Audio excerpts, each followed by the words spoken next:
While Donald Trump celebrates his return to the White House, a quiet revolution is reshaping the global economy beneath America's feet. Because the very nations he targeted with economic warfare are no longer playing defense, they're rewriting the rules of international commerce. And they're doing it fast. BRICS is expanding at breakneck speed, the US dollar is losing its grip, and China, the main target of Trump's trade campaign, has emerged not as a defeated rival, but as the architect of a new global order, one that's actively pushing alternatives to US dominance. So what went wrong with Trump's economic war? And why does it feel like America is losing control of the very system it built? Stay to the end and subscribe to True Talk, because what you're about to hear might permanently change how you see America's place in the global economy. March 8, 2018, a day that triggered a global shift as President Trump imposed sweeping tariffs, 25% on steel, 10% on aluminum, and later, over $250 billion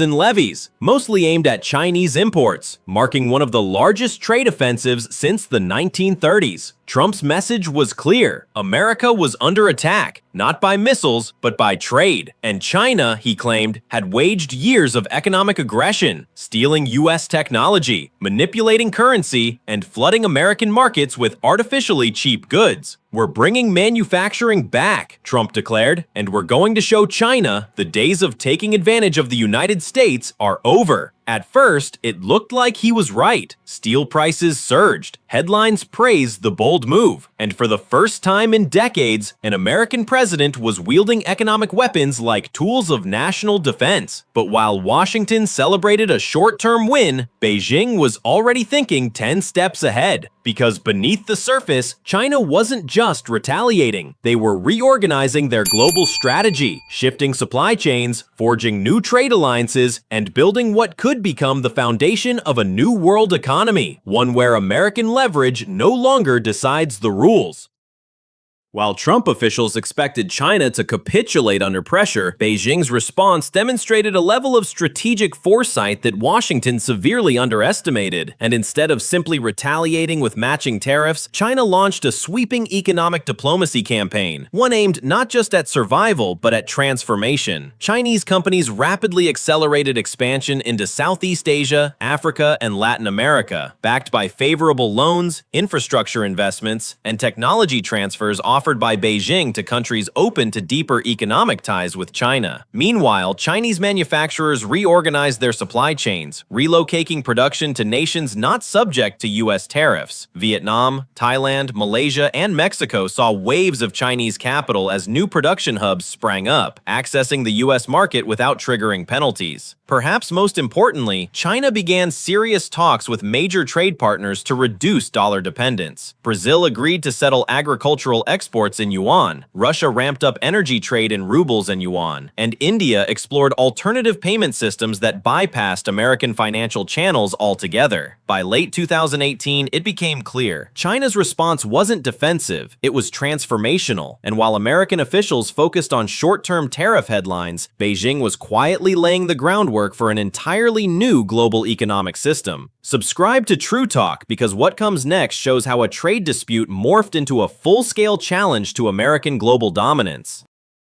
The BRICS expansion in 2023 marked not just the milestone, but the culmination of a long-brewing strategy. What began as China's answer to Trump's tariffs evolved into something far more ambitious: the construction of a parallel global economy, one less reliant on Washington. With the inclusion of Saudi Arabia, Iran, Egypt, and Argentina, the bloc transformed from a discussion forum into a true economic alliance. Saudi brought vast oil reserves, Iran added energy depth, Egypt offered Suez Canal access, and Argentina contributed agricultural output, giving BRICS plus global reach and leverage. The numbers told the story. BRICS Plus now produces over 40% of global oil, represents roughly 45% of the world's population, controls significant reserves of critical minerals, and boasts a combined GDP PPP surpassing $28 trillion.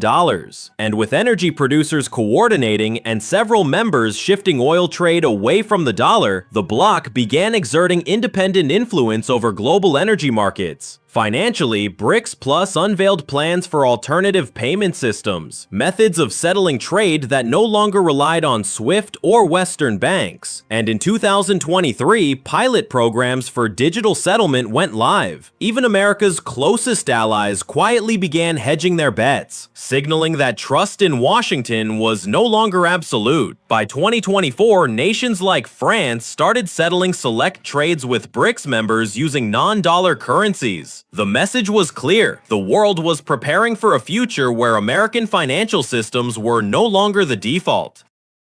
For 70 years, US dollar dominance underpinned American global power, but ironically, Trump's trade war accelerated the very unraveling of that dominance in ways few Washington insiders truly grasped. According to Bloomberg, the dollar's share of global foreign exchange reserves fell from 70% in 1999 to just under 59% by 2023, a decline that steepened after 2018. And that shift wasn't abstract, it manifested in concrete policies across the world. In energy markets, the UAE started selling oil in dirhams, Brazil accepted yuan for agriculture exports, and Russia required unfriendly countries to pay in rubles. In bilateral trade, China and Russia dramatically expanded local currency settlements, while India and Iran developed rupee-real frameworks designed to bypass the dollar entirely. At the same time, BRICS Plus initiated formal discussions about launching a shared digital currency, an infrastructure explicitly designed to eliminate the need for dollar conversion in cross-border trade. Pause and think. If the dollar loses dominance, what happens to America's power? By mid-2024, even long-standing allies were testing alternatives. France's LNG deal settled in yuan made global headlines, and President Macron's warning was unmistakable. Europe must diversify its financial dependencies. America, once the only game in town, now faced a crowded field of alternatives. Trump's trade war was pitched as a defense of American workers, but reality turned out far more complicated than campaign slogans. Iowa farmers who voted for Trump were hit directly by Chinese retaliation. Soybean exports to China, once worth $12 billion annually, collapsed as Beijing shifted to Brazilian suppliers. Prices for soybeans fell nearly 20% in 2018. Farm bankruptcies surged across the Midwest, and eventually, Trump approved over $28 billion in subsidies. Taxpayer cash used to cushion the very damage his own policies had caused. Meanwhile, hopes of bringing manufacturing back home didn't materialize. Instead, corporations restructured. Apple increased production in Vietnam, while GM and Ford expanded in Mexico. Ford alone reported $1 billion in tariff-related costs for 2018. And for everyday Americans, the trade war became painfully personal. The Peterson Institute calculated the tariffs added around $800 per year to household costs, a quiet tax on families that went largely unmentioned. In the end, the trade war didn't restore jobs. It delivered disruption, uncertainty, and higher prices to millions of Americans. 6 years after Trump launched his trade war, the results stand in stark contrast to his original promises. And instead of weakening China or restoring US dominance, the policies helped accelerate a global reordering that left America less central, not more. Production left US heartland states like Michigan and Ohio, often redirected to lower-cost countries with Chinese capital. China, far from isolated, embedded itself into BRICS Plus, a coalition now posing the most serious challenge to Western economic leadership since the Cold War. And the dollar, once unrivaled, is now contested on multiple fronts, as trade partners seek out alternative currencies and systems. There were human costs too, like Iowa farmer Jake Morrison, who supported Trump but later admitted, "I believed in the fight with China, but we lost our biggest market and never got it back." Brazilian farmers are feeding the world now. Many agree China needed to be challenged, but critics say Trump's unilateralism was the wrong tool. Instead of isolating China, it galvanized countries to build systems that worked around America. Even Senator Marco Rubio confessed, "We needed to confront China, but we should have built a coalition first." Going it alone gave Beijing the perfect chance to present themselves as an alternative to American leadership.